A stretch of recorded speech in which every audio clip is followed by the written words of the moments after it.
Okay, so what we're going to do is we're going to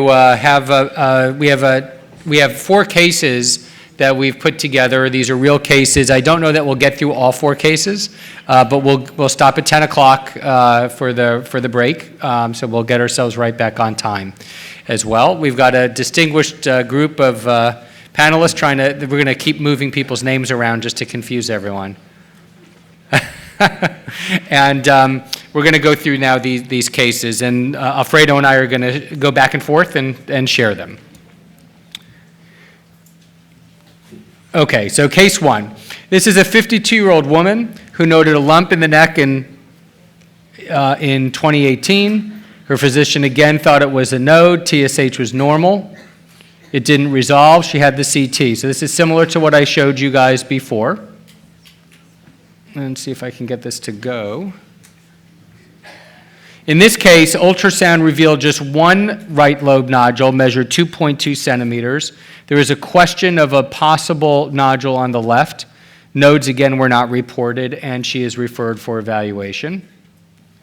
The neck ultrasound done in the office confirmed the presence of the right lobe nodule, but the left lobe did not look like a nodule. It just looked like a group of blood vessels and some irregularity, but no discrete nodule was identified, and no abnormal nodes. TSH was normal, and CT scan was normal. So this is a patient essentially with an isolated right lobe, 2.2 centimeter thyroid nodule. So she undergoes a fine needle aspiration. It was read as a follicular lesion of undetermined significance, and there were Hürthle cell features noted. So now you've got, this is your case, a very straightforward, common situation. So what would you recommend at this point for this patient? Any of the panelists can go first on this.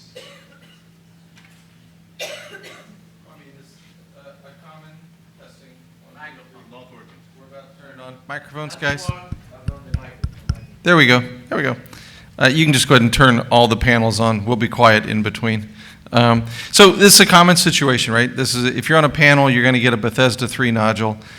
You don't really know a lot about the ultrasound other than just the single size, 2.2 centimeters. So you kind of feel like you don't really have a good feel for this nodule. Looks like. If it's really small, we might watch for a while. But at 2.2 centimeters, we're going to feel pressed to do something. I think most of the people in the States would bring this person back and consider molecular testing to help you sort out whether it's a cancer or not, if you've decided you're going to go to surgery. Some of these, the patients just want to watch for a while, and if I'm not going to take them to surgery, then I wouldn't spend all the money on the molecular testing, but we'd be thinking about headed down a repeat biopsy with molecular testing. Anyone not from the United States, what would you do with this patient at this point? Neto, what do you do in the real world? Not in New York City? Yeah, go ahead, please. I think that, in my opinion, the best thing to do at this moment is to a reevaluation of ultrasonography futures, because if this cytology is associated with an high risk US futures, probably the risk of malignancy could be higher. But in Italy, for example, where we perform probably too many FNA, and also in nodules without a very important risk at ultrasound evaluation, the final risk of the cancer could be lower.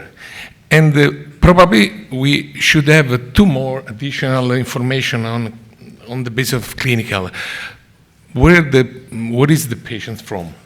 Because 0.68 of TSH with the FLAS could be associated with an hot nodule if the patient is from an area of endemic iodine deficiency. Yeah, so I guess in the United States, I didn't even think of that with the case, because we don't really have endemic iodine deficiency. So it's a good point to consider here. The ultrasound, I would say, was as indeterminate as the FNA, so it was hypoechoic but well demarcated without calcifications, and regular borders, not irregular borders. Okay. Any other comments from before we get to the next questions? What may be the timing of the ultrasound control? 6 months, 1 year, 1 year more? I'm sorry? I'm The not timing for the follow-up in this patient? Oh, we'll get to that in a moment, but yeah, so typically, well, I guess, let's get to the first questions first. So the question, I guess, is, does the fact that this have Hürthle cells on the FNA make a difference to anyone? Mike, does this matter to you in terms of molecular testing? Not a lot. I mean, with the way you're describing the ultrasound, this is going to be somewhere between probably 10-ish or 15% risk of malignancy. You can see studies from 5 to 20%, but in our shop, it'd be around 10 or 15% risk of malignancy. So that's where I am. The Hürthle cells, you see them a lot. On one like this, it doesn't really sway me one way or the other. Yeah, so the question, there was about a few months between the two ultrasounds, not weeks, but just about 2 months or so between the two ultrasounds that were similar. Furio.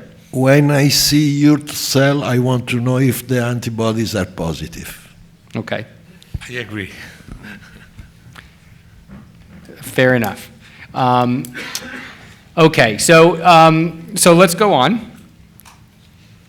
No, see if I can get this to go. Okay, so the patient did not want molecular testing at the time of the initial FNA. She did not want to get an extra stick for any of that at that point. But after we got the results back, she's now agreeable for that to be done. So the FNA was repeated, and then a plan to do molecular testing if that was appropriate. So if the repeat molecular FNA was benign or malignant, then we would typically not go in that direction. The repeat FNA was read now as atypical cells of uncertain significance. So for the pathologists in the room, this is something we deal with in the clinic a lot, which is the variable diagnosis like this, but still an indeterminate results. So if you were going to get molecular testing, what would you test? And if you're not going to get molecular testing, would your next step be, as you mentioned, a nuclear medicine study if you're worried about a hot nodule? Would it be diagnostic surgery, or would you opt to monitor? So for the molecular testing, who else is up here that was thinking? Sebastiano, would you choose molecular testing? And if so, what would you do?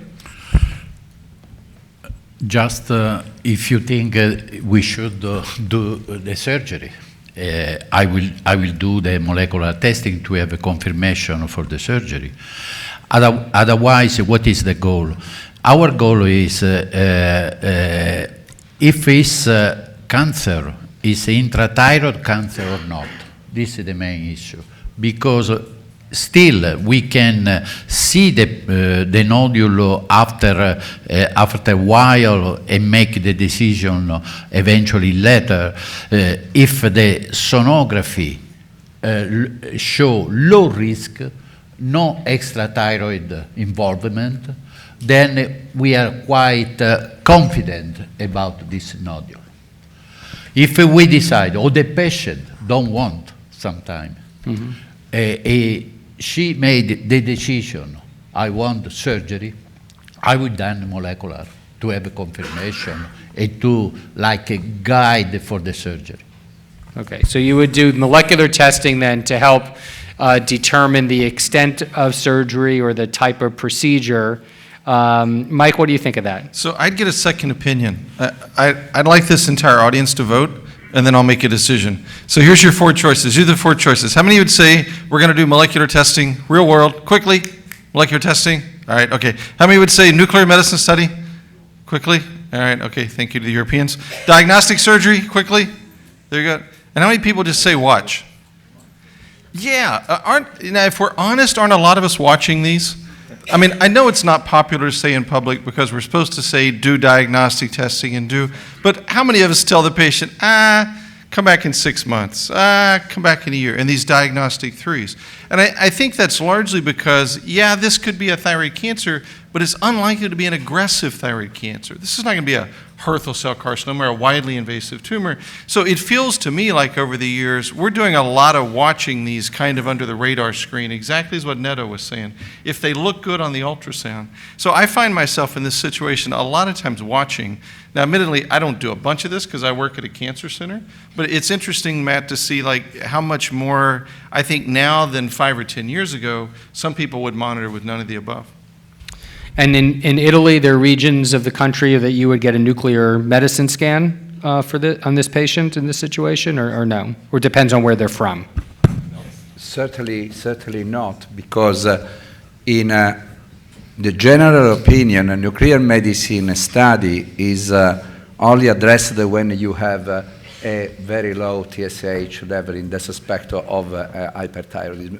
Really, we also published some studies in which if you have a clinical suspicion of an hyperthyroidism because of atrial fibrillation or palpitations or low in your body weight, sometimes, especially in iodine deficient areas, you can address for a scintigraphy also patients with a low normal TSH. But if TSH is at the upper range of normal, certainly it is not to be addressed.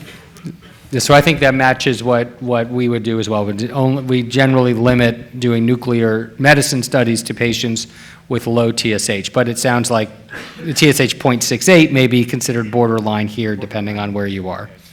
Yeah. Anyone do a PET scan of this nodule? Too much. It costs much. I'm sure no one, but your question have a scientific background, Matt. The people laugh of you when he said PET scan. Why? Too Well, costly? you know, If you make the diagnosis, you think now about heart cell. If a heart cell, you have a mitochondrial issue.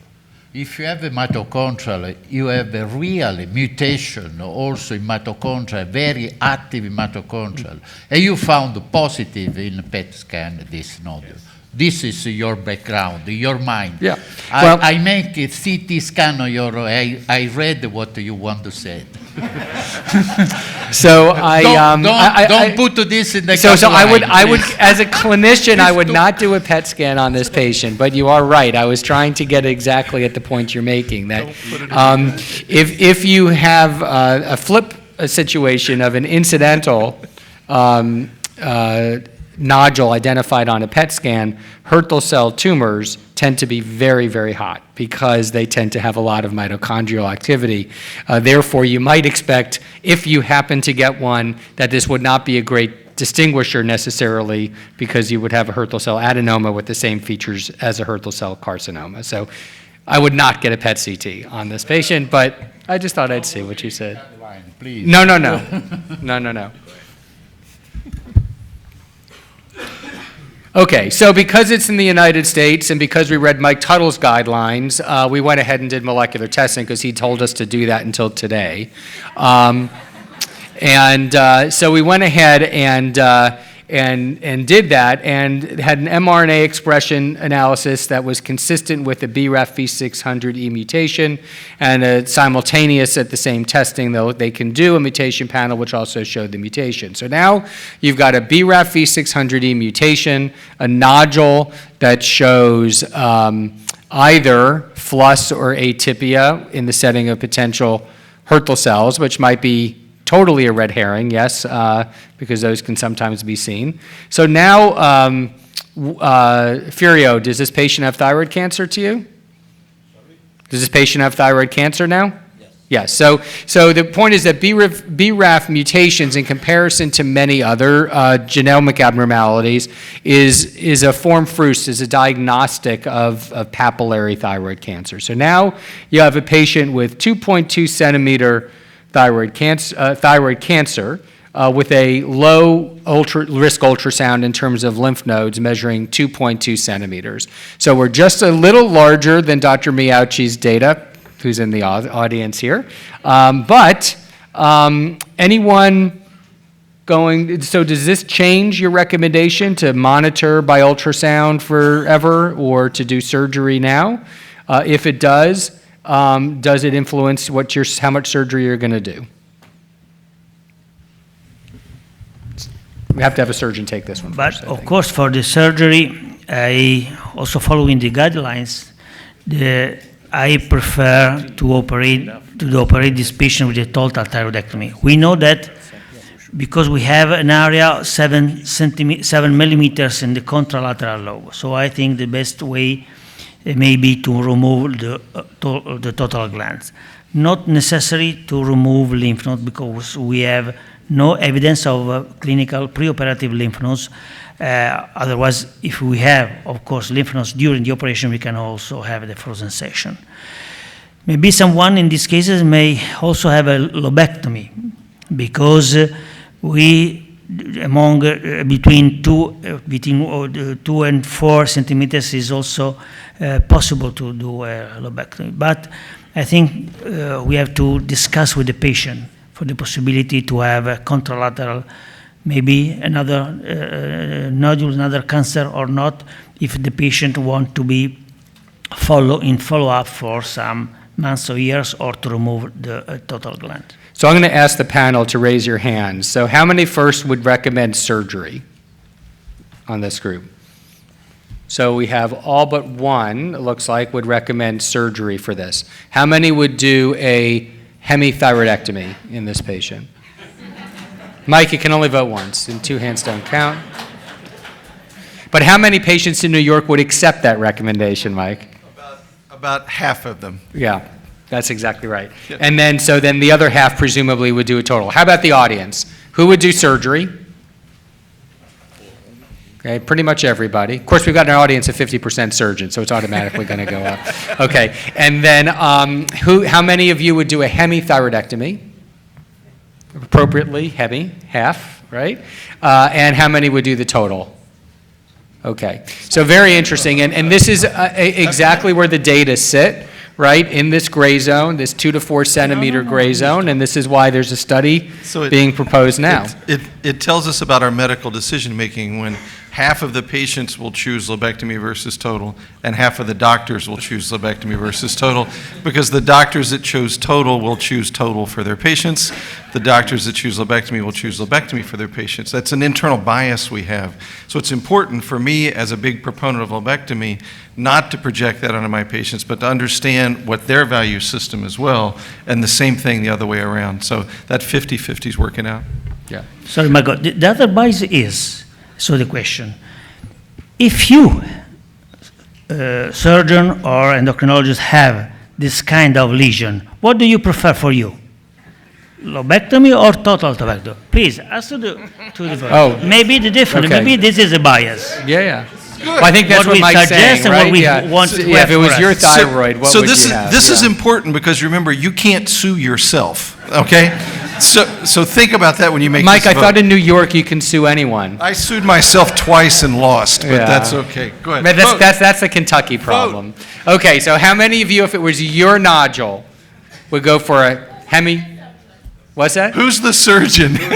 Who's the surgeon? The surgeon And is how Greg much of a Randolph. scar will you have, right? The surgeon is Greg Right, Randolph. is this going to be robotic or surgery or right? Okay, we're going to go through the all right. So okay, so if it was your thyroid and you had the best surgeon in the world, Greg Randolph is doing your surgery. How many would opt for a hemithyroidectomy for yourself?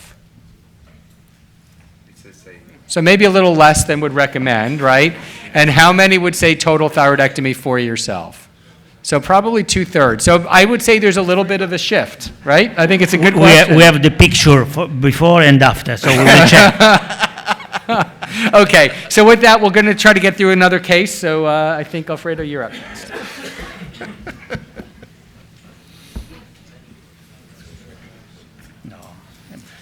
Okay, just one comment on this case.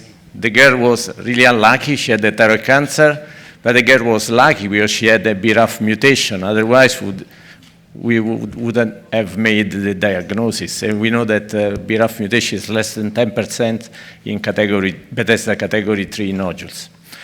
This case, a 17-year-old woman has been evaluated for a thyroid nodule, incidentally discovered during ultrasound evaluation performed by a gynecologist. It's a frequent issue. She had polycystic ovary syndrome in follow-up, no history of exposure to ionizing radiation, no family history of thyroid cancer or other malignancies, was totally asymptomatic, we would say clinically euthyroid. This is the thyroid ultrasound at the lower third of the right lobe, at the basal lobe, hypoechoic nodule, 7 by 6 by 12 millimeter, with irregular margin, perinodular vascular flow, taller than wide, as you can see, taller than wide. No evidence of suspicious lymph nodes. Blood test is normal, TSH, NFT4, no antibodies. And the cytology we performed FNA was malignancy, suggestion of papillary thyroid carcinoma, which is tier 5 in the Italian classification, which corresponds to Bethesda category 6.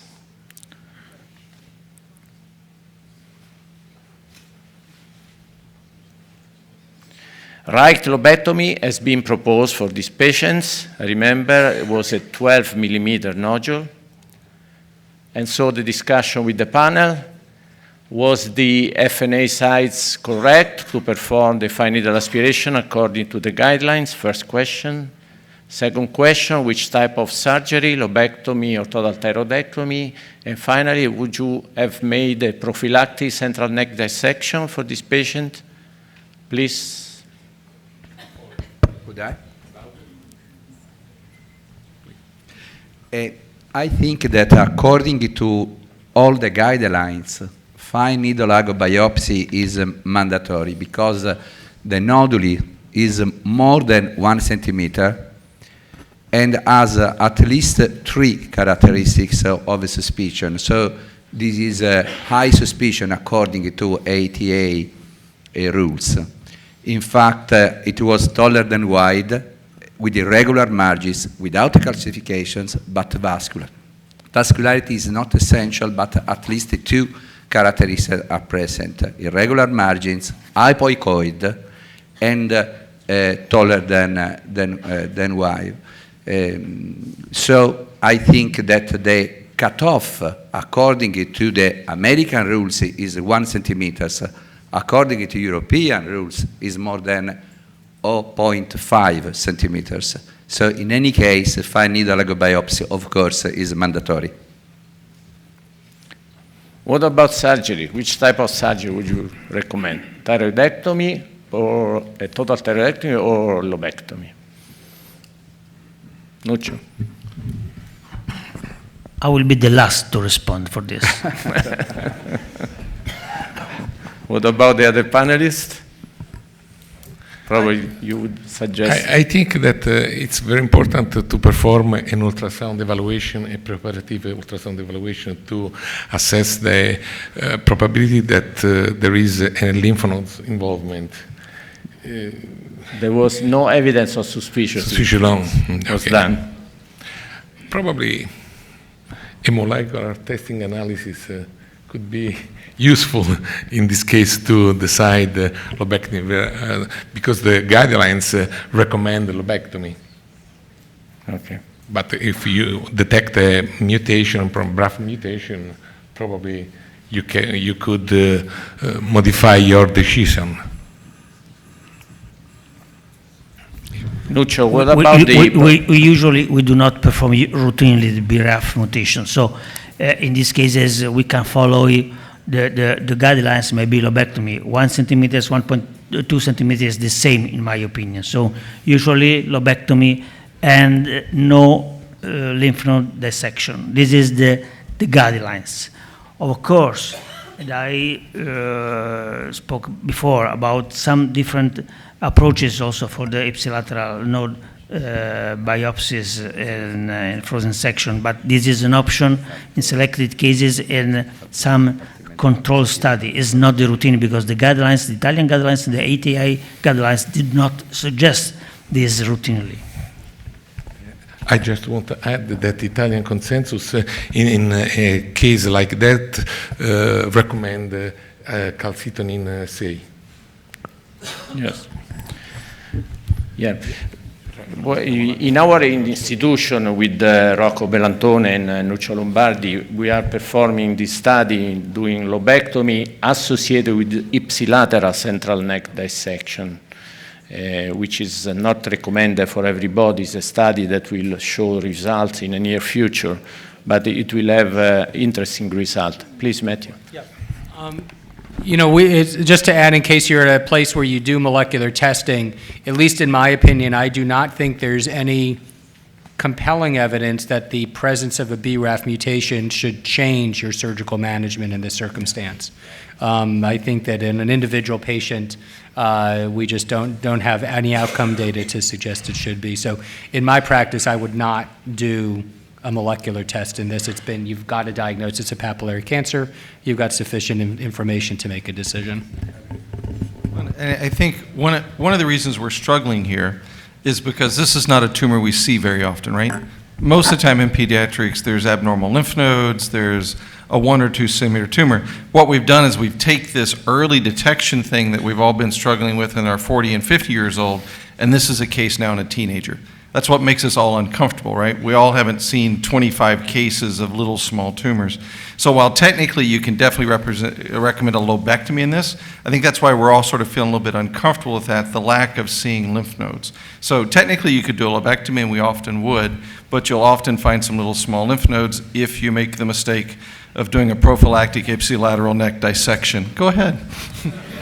If you can just say one thing, I agree that in this case it is certain a papillary carcinoma and possibly the molecular study is not essential, but if you have a very good operator of ultrasonography, good at least as your surgeon, you can have very, very useful information, because you have to be certain of the integrity of the other lobe, of the distance between the nodule and the capsule, of the integrity of the capsule, and certainly that the lymph nodes with the best ultrasonographer are completely free of disease and not suspected to be involved by the tumor.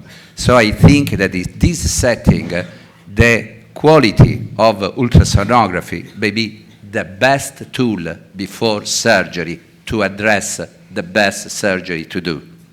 So there is a comment from I just want to make a brief comment. I hate to contradict Mike Tuttle because he's always right, but that having been said, I think the idea of you're doing a study for lobectomy and including contralateral prophylactic dissection, I'm not a proponent of prophylactic dissection, but if you're ever going to offer it, this is an opportunity to offer it because of the poor sensitivity of ultrasound for nodal disease, and because then with this unilateral offering you are done with this side. You can go back and do the other side. Yes. If the nerve is stretched, you can stage it. If there are parathyroids that are devascularized, they can recover and you can go back, but this side is done, and there's a kind of a solid component to treatment and I see that's exactly what you did. Now, maybe you could argue, Mike, that these 2 millimeter nodes didn't need to come out, but this side is completely done in this child, and you can safely stage the other side if you wanted to. Yeah, I love Greg, because we're best friends, but an unnecessary surgery done incredibly well and safely is still an unnecessary surgery. I get to save you the trouble. We've known since the 1970s in papillary microcarcinoma in studies from Japan and WADA and Noguchi Clinic that small lymph node metastases are present in the central neck 50, 60, 70% of the time. In the lateral neck, 40, 50% of the time. So don't do the prophylactic neck dissection, just take my word, they're there half of the time. If they're there half of the time and we haven't been taking them out for years, where's the 70% recurrence rate? Where's the 50%? Where's the 5% recurrence rate? So we fall into this trap of if you look, you will find them. If our ultrasonographers get good enough, everybody's going to get a total thyroidectomy, bilateral neck dissections, and we're going to be right back to 1950. The issue is whether or not these small lymph node metastases make any difference at all. That's why these really small lymph node metastases were put in that ATA low risk. So I don't have any doubt that if you look, you can find them, Greg, but the question is, are we doing any good? I think you're 110% right, but you have a 17-year-old here. You have 70 years of hypothesis to test. Yeah. Not all of that data you have is in adult patients. That is not in the pediatric patient. So if this were my kid, I'd want a couple of those microscopic nodes. I'd keep them in you, but I would not want them in my 17-year-old. So I'll finish with this argument. We'll give it back over. There's the argument that we don't know what happens if we don't do prophylactic neck dissections, and the answer is yes, we do. That's what we did before the 2012 guidelines got misinterpreted. That's what was done in 1960, 1970, 1980, 1990, and we did not see a tremendous rate of death in thyroid cancer in these lymph nodes coming back. So I reject the argument that until we prove that not doing something, we don't know the outcome. We do know the outcome. We didn't have high-resolution ultrasound. We felt these guys with our hands and operated on palpable disease, and yet Ian Hay from the Mayo Clinic from the 50s and 60s still shows 99% survival. But you can see why that's the argument there, and I think that discussion will run on through this. But that just finding small lymph nodes, just because we can treat it, just because we have a BRAF mutation, doesn't necessarily mean we're doing a good thing. Which is one of the novelty of the recent American Thyroid Association guidelines, the understatement of the micrometastasis, particularly in the central compartment. But as you notice, the clinical case was exactly made to have a fight between an endocrinologist and a surgeon. This was the purpose of the clinical case. Since we underwent surgery in our hospital, in Gemelli Hospital, she underwent the right lobectomy and this prophylactic ipsilateral central neck dissection that we started to perform with the frozen section investigation of the lymph nodes. And the histology shows a unifocal 11 millimeter papillary thyroid carcinoma with a 25% of total cell variants. With 4 out of 5 exactly, just to be inside the guidelines, micrometastasis less than 2 millimeters each. So the score was PT1B and 1A MX. And so what would you do? Complete thyroidectomy, extend the central or lateral neck dissection, and if we complete the thyroidectomy, will you then perform the radioremnant ablation of what the surgeon left in the thyroid bed? And which type of follow-up? Please, to the panel. Me? Run, roll. So her mama is going to make me do a completion thyroidectomy and radioactive iodine. When we do a lobectomy on these patients, we tell them we're not going to be surprised if the pathology report finds 2 or 3 little small lymph nodes. Whether or not you do a prophylactic neck dissection, you know, sometimes some small lymph nodes come out. So we would have already prepped the mom and the patient to say we're not going to be surprised if we find 2 or 3 little small lymph nodes. So if they heard that and if they accept that, I am perfectly happy not doing anything else because I wouldn't have done a prophylactic dissection to begin with, and hence logically I have to follow the patient. So what really happens though is the more lymph nodes there are, patients don't believe our 5 number. If it's more than 1 or 2, they get worried, and I show them the guidelines and say, we made this up, the number's 5. But oftentimes they'll press you on to do completion. But if I had my way, if it was my daughter, we would sit back and watch, and I would just follow along with ultrasound. In my opinion, guidelines are suggestions and are not rules. You have to consider in this very young patient that in any case, we now know there are 4 micrometastases that possibly do not change the situation in the future and the outcome. But I think that the main thing that you have to consider that 25 of the tumor is a tall cell that is certainly an aggressive variant. So I think that this is a challenge not to decide to perform a total thyroidectomy.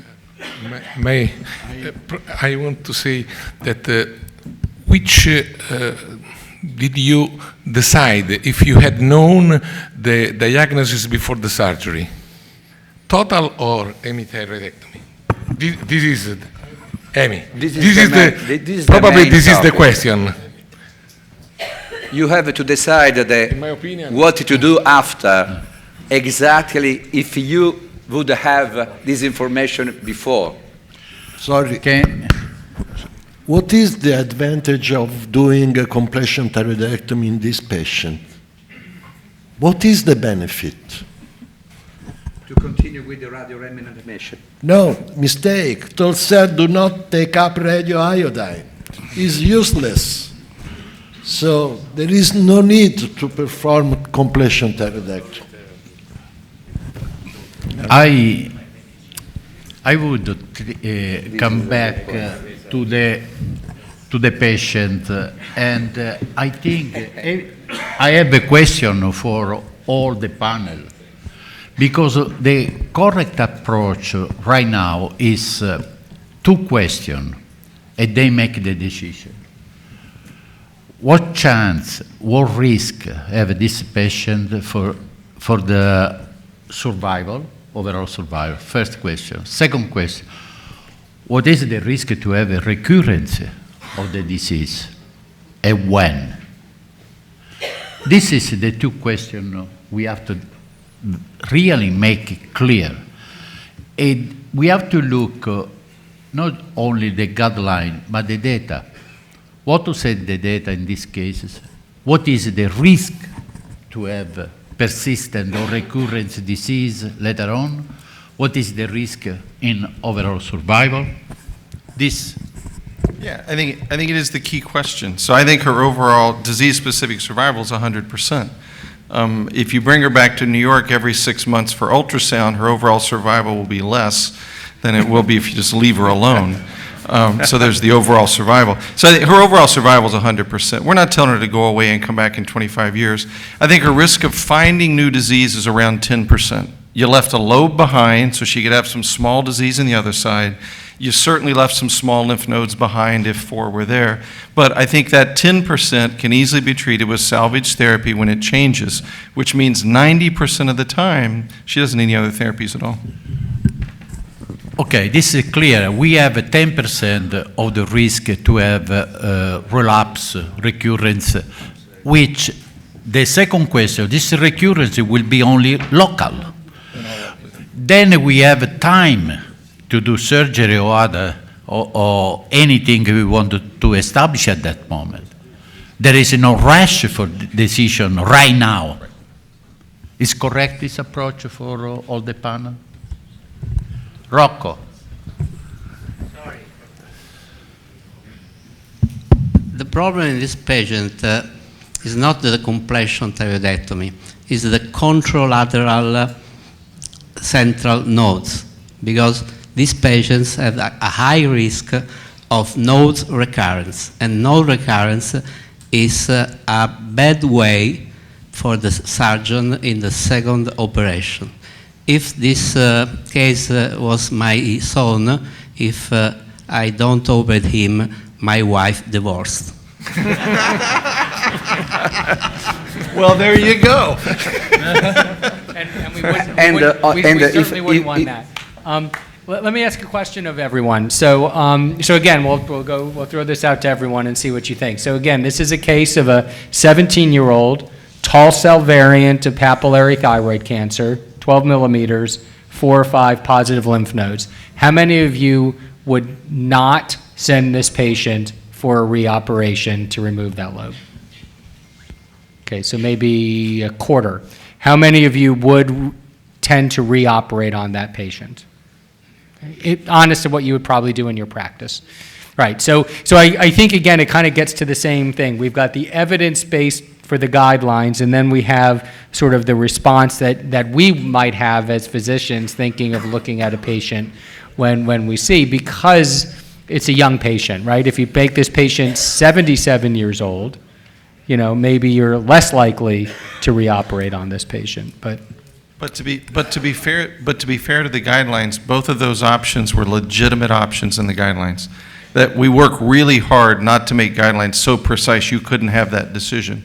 So no matter what you chose in this case, you were within the guidelines. Whether but you chose lobectomy or total, right? That's the reason they were set out for that wide width. But I do think the key thing to me of the discussion is to make sure that people don't get too nervous about the fact that it's a tall cell variant that's relatively small in a 17-year-old, that the patient's still not likely to die from thyroid cancer. Okay, and because the patient's perception is that's what's going to happen, right? So that shouldn't be ours, but it's really for the risk of residual disease. If I can. The last one. I don't totally agree about the indication of radio-remnant ablation because according to the guidelines, if you see the American Thyroid Association guidelines, the low risk become an intermediate risk with a possible consider for a radio-remnant ablation only on the basis of all the aggressive variants. So if we are talking about the guidelines, you have to read that on the guidelines, this case is in some way considered in a different class of risk, and in this case, radio-remnant ablation is considered as possible to have to consider if about 1 centimeter there is an aggressive variant. Okay. May I have a very short take-home messages for surgeon. There are two conflicting items in this. So if you want to be sure, you have to call the endocrinologist of the patient. So for the surgeon, this is the best choice. Thank you. Thank you to the panelists. Thank you to my co-chairman, Matthew Ringel. Thank you to everybody.